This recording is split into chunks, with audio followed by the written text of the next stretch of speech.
কিছুদিন আগে আমাদের বাড়িতে একটি মেয়ে এসেছিল, আমাদের সবু মানে সম্বিতের সঙ্গে দেখা করতে। মেয়েটিকে দেখে আমি কিছুক্ষণের জন্য স্থান কাল ভুলে গিয়েছিলাম বিনায়ক দাদা।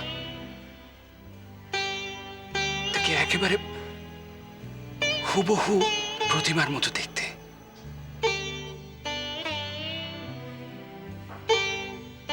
তার বাড়ির সম্পর্কে কি কিছু জিজ্ঞাসা করেছো? আমি জানি রামানন্দ, প্রতিমার একটি মেয়ে ছিল, কিন্তু সে কথা তোমাকে বলতে পারছি না। তাতে তোমার অশান্তি আরো বেড়ে যাবে। আপনি কিছু বললেন? হ্যাঁ, তাকে কি তার মা বাবা সম্পর্কে কিছু জিজ্ঞাসা করতে পেরেছিলে? সৌজন্য বজায় রেখে যতটুকু জিজ্ঞেস করা যায় করেছিলাম, কিন্তু সে যা বলল সে খানিকটা গল্প কথার মতো, অন্তত আমার তো তাই মনে হলো। একটু বুঝিয়ে বলো। এই মেয়েটির মা তার স্বামীর কাছে প্রতারিত হয়েছিলেন, সেটা ঘটনাচক্রেই হোক বা ইচ্ছাকৃতই হোক। তাই এর চেয়ে বেশি তাকে কিছু জিজ্ঞেস করার সাহস আমার হয়নি, আর সেও এর বেশি আর কিছু বলতে চায়ও না। তাহলে তুমি কেন মরীচিকার পেছনে ছুটছো রামানন্দ? প্রতিমাকে আমি বঞ্চনা করেছিলাম।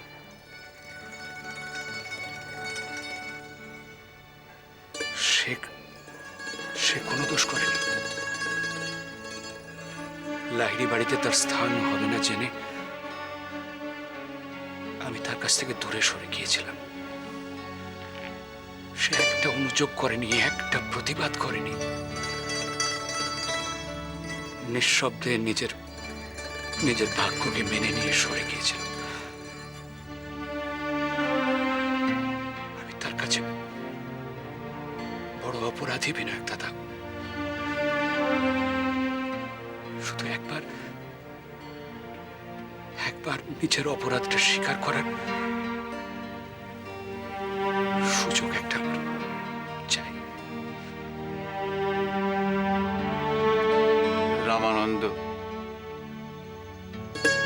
আমি তোমাকে বলছি, তুমি এতটুকু অপরাধ করনি। প্রতিমাও তোমার সম্পর্কে অন্য কিছু ভাবেনি। সে তোমায় বিশ্বাস করত, চিনত বলেই তোমার বিরুদ্ধে কোনো অভিযোগও করেনি। তুমি এতটুকু অপরাধ করনি রামানন্দ। আপনার কাছে অস্বীকার করব না, এতদিন আমার এই অপরাধ বোধ কেবল আমার নিজের ভেতরেই ছিল। কিন্তু এই মেয়েটি বর্ণা,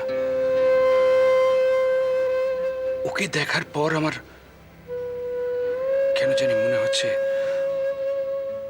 ওর সঙ্গে যদি প্রতিমার কোনো সম্পর্ক থেকে থাকে তাহলে আবার আমার কঠিন পরীক্ষা দেবার পালা বিনায়ক দাদা।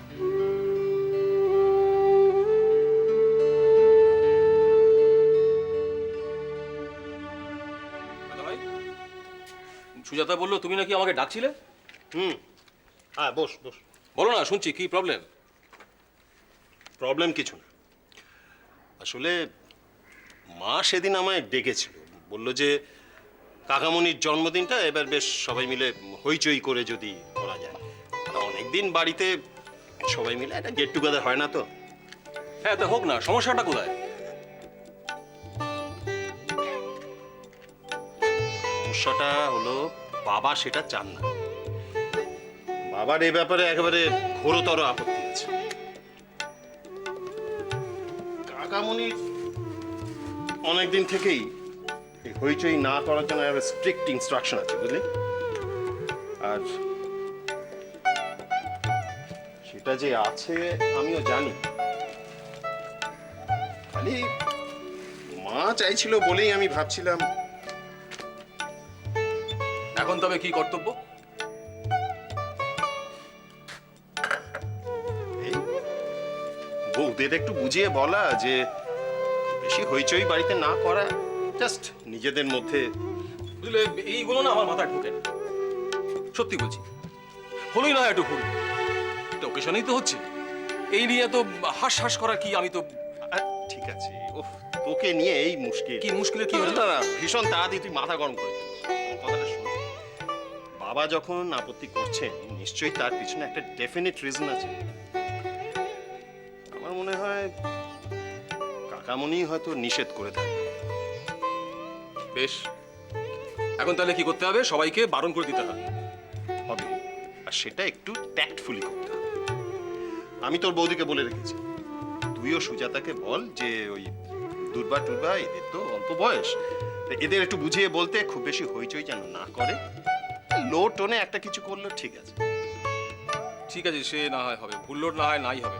দাদা ভাই, তুমি খাওয়া দাওয়া ব্যাপারটা বন্ধ করবে না তো? দেখো, খাওয়া দাওয়া বন্ধ করলে কিন্তু ব্যাপারটা বাড়াবাড়ি হয়ে যাবে। দেখো, খাওয়া দাওয়া বন্ধ করার কোনো কারণ নেই। এটা simple ব্যাপার, খাওয়া দাওয়া- শোন না, কি? তুইও না মানে একেবারে ওই অর্ঘ সবুর মতো খাওয়া দাওয়া নিয়ে। খাওয়া দাওয়াটা বন্ধ করো। ঠিক আছে, ঠিক আছে, আমি বলছি তো, ওদিকটা আমি ম্যানেজ করে নেবো, কিন্তু তুই এই এদের ব্যাপারটা একটু ট্যাক্টফুলি ম্যানেজ কর। হ্যাঁ, সে ঠিক আছে, আমি এগুলো খুব ট্যাক্টফুলি ম্যানেজ করে নেবো, কিন্তু খুব ট্যাক্টফুলি আমি সেই সরঞ্জামটা নিয়ে আসবো যেটা কাকামণি খুব পছন্দ করে। কাকামণি সবাই যায় ট্যাক্টফুলি আনবো কিন্তু। হ্যাঁ। আচ্ছা ঠিক আছে।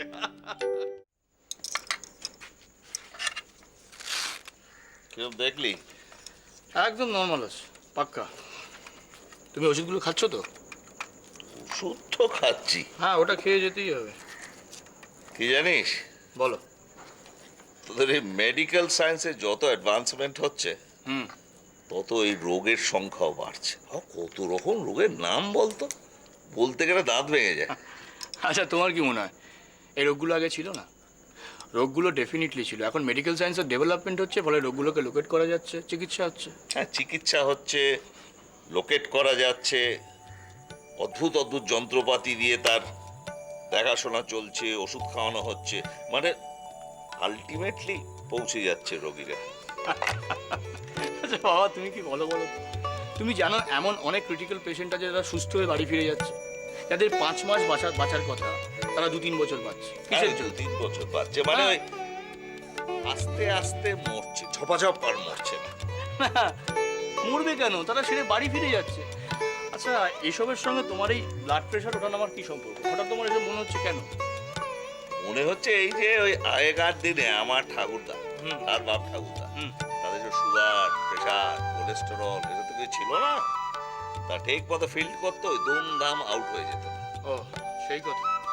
আচ্ছা তুমি বলো তো বাবা, আজকের মতো আগেকার দিনে সব টেনশন স্ট্রেস এত ছিল? সমস্ত রোগের কারণ তো ওইগুলো। আগেকার দিনগুলো কত ভালো ছিল না? যাই বল বাবু, ওই আগেকার দিন অনেক ভালো ছিল। হাসিস? না, তোমার কথা শুনে আমার একটা কথা মনে পড়ে গেল। সেদিনকে কি হয়েছে জানো? তা আমার গাড়িটা সিগন্যালে দাঁড়িয়েছে, তা আমার সামনে একটা ম্যাটাডোর, সেও সিগন্যালে দাঁড়িয়েছে। তা তার পিছনে লেখা, আগের মতো আর কিছুই ভালো নেই। আগের মতো কিছু খুব ভালো বলেছে, খুব ভালো, মানে বেশ দার্শনিক ম্যাটাডর বলতে হবে। আরো কত সব লেখা থাকে। আরে হ্যাঁ তোর ওই মায়ের প্রেশারটা দেখেছিস? হ্যাঁ, গতকালই তো দেখলাম, একেবারে নর্মাল আছে। বাবা, তোমার সঙ্গে একটা পরামর্শ ছিল। মানে আমি ভাবছি যে আমি একটা চেম্বার খুলবো, বুঝলে? ওই 1,00,000 টাকার দরকার। তারপর সে কি রে, তুই হাসপাতাল থেকে বাড়ি ফিরে রাত 8টায় চেম্বার করবি কখন? না, চাকরিটা আমি আর করব না। চাকরি করবি না, ছেড়ে দিবি চাকরি? হ্যাঁ, ভালো লাগছে না। এত কনস্ট্রেন্ট, এত অব্যবস্থা, সত্যি আর কিছু ভালো লাগছে না আমার। মানে আমি পারছি না জাস্ট এটার সঙ্গে চালিয়ে যেতে নিজেকে। ঠিক আছে, তোর যখন ভালো লাগছে না চাকরি ছেড়ে দিবি, তবে তোর ওই চেম্বার তৈরি করার জন্য 1,00,000 টাকার কোনো অসুবিধা হবে না, জোগাড় হয়ে যাবে।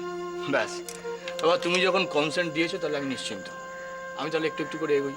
আচ্ছা, আমি বাবা এবার উঠবো, আমার কতগুলো জরুরি ফোন আছে। আয় আয়।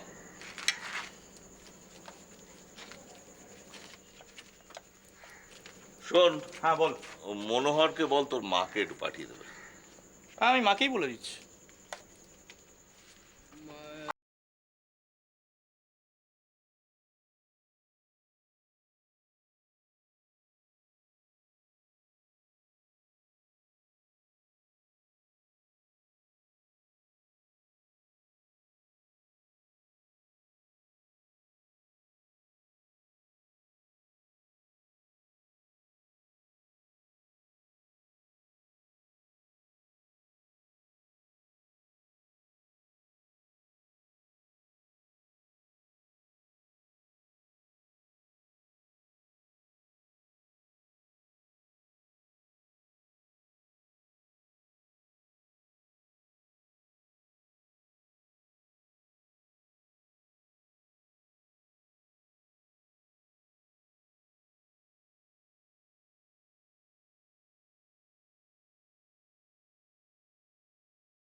জান,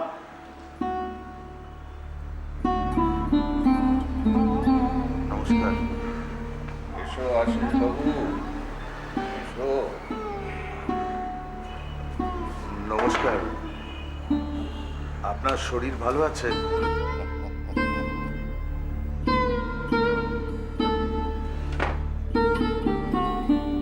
परवरदिगार से मांग के लाए थे 4 दिन, 2 आरज़ू में कट गए, 2 इंतजार में।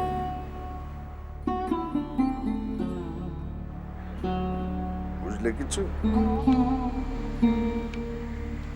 আগে না, ওই ভাষা ভাষা।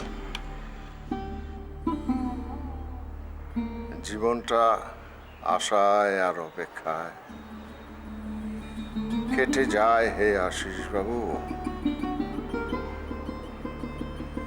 কিসের যে আশা আর কিসেরই বা অপেক্ষা কেউ জানে না।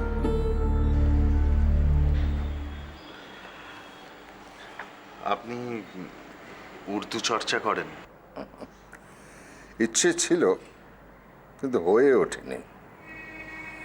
তবে হ্যাঁ, ভাষাটাকে আমার বড় ভালো লাগে। হরিশ্চন্দ্রপুরের কাছাকাছি একটা জায়গায় ভালো উর্দুর চর্চা আছে, মানে একসময় ছিল।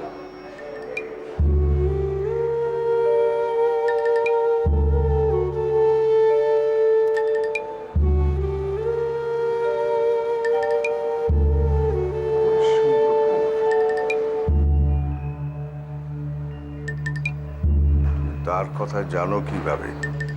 আগে আপনার কাছে এসেছি, আপনার কথা জেনেই তো আসবো।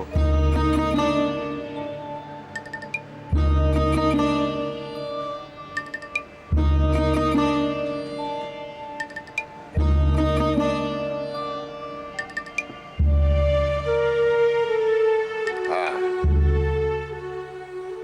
হরিশ্চন্দ্রপুর আমার পূর্বপুরুষের সম্পত্তি। হ্যাঁ, আমি জানি।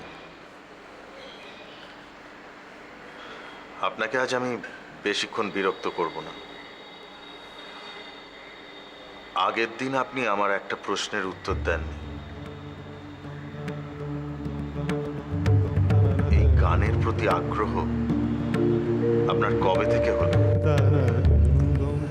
আমাদের পারিবারিক অনুষ্ঠানে গানের বা বাজনার একটা বড় জায়গা ছিল।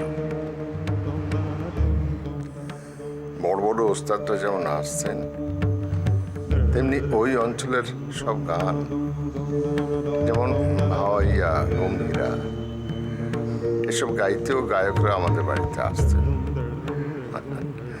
তাই থেকে ধরে নাও। তারপর বলো।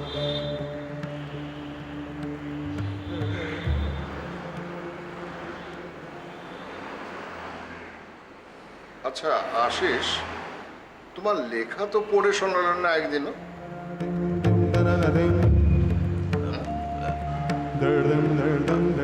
আগে তথ্য সংগ্রহের সব কাজ শেষ করে তারপর লেখাটা শুরু করবো ভাবছিলাম। বেশ, লেখাটা শুরু হলে আমাকে দেখিও তাহলে।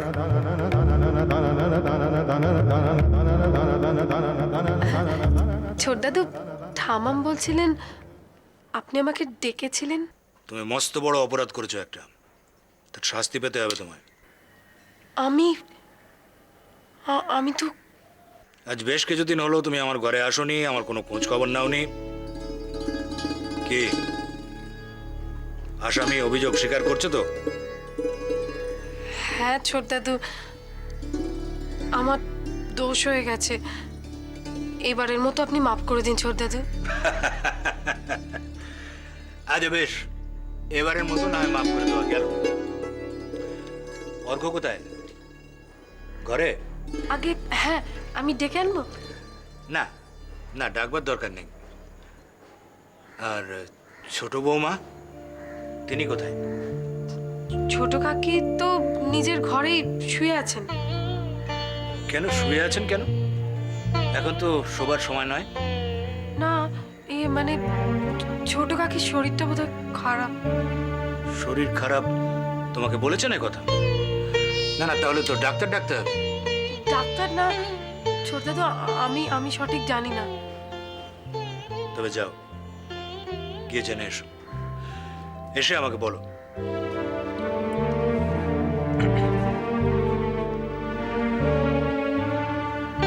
কি হলো, যাও।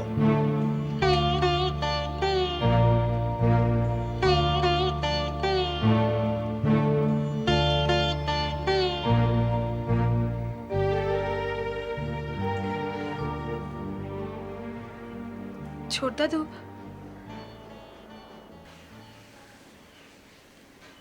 ছোট কাকি মন খারাপ করে শুয়ে আছে, তাই থাকে। আমি জিজ্ঞেস করলে বলতে চায় না। তুমি জিজ্ঞাসা করেছিলে? ছোট দাদু, আপনাকে একটা কথা বলবো, আপনি কাউকে বলতে পারবেন না, এমনকি ছোট কাকি কেউ নয়। হ্যাঁ, বলবে বই কি। ছোট কাকির না মনে খুব অভিমান হয়েছে। ছোট কাকি ভাবেন যে কি ভাবেন তিনি? ছোট কাকি ভাবেন যে ছোট কাকা ওনার প্রতি মনোযোগ দেন না, ওনার কথা ভাবেন না। এই নিয়ে তো ছোট কাকুর সঙ্গেও বোধহয়। এরকম ধারণা তার হলো কেন তুমি জানো? কিছু বলেছেন তোমাকে? হ্যাঁ, না মানে ছোট কাকি আমাকে কিছু বলেনি, আমারই ওরকম মনে হচ্ছিল। দেখো দুর্বা, অভিমান থাকা ভালো, কিন্তু অন্ধ অভিমান ভালো নয়। কি বলো? ছোট কাকির কাছে তার অভিমানটা হয়তো অন্ধ নয়, তার হয়তো কোথাও ব্যথার জায়গা আছে, যেটা ছোট রানী আমার মানে ছোট কাকি আমাদের কাছে বলতে চান না?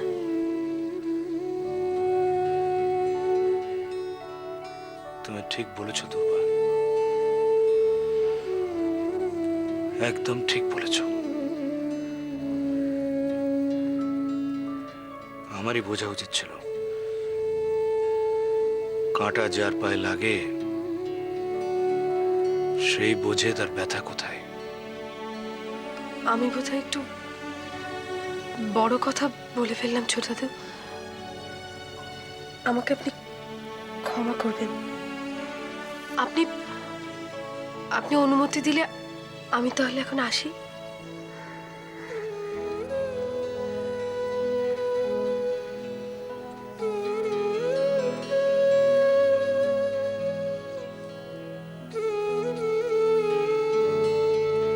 ভুল হয়ে যাচ্ছে, সব কিছু ভুল হয়ে যায় আজকাল।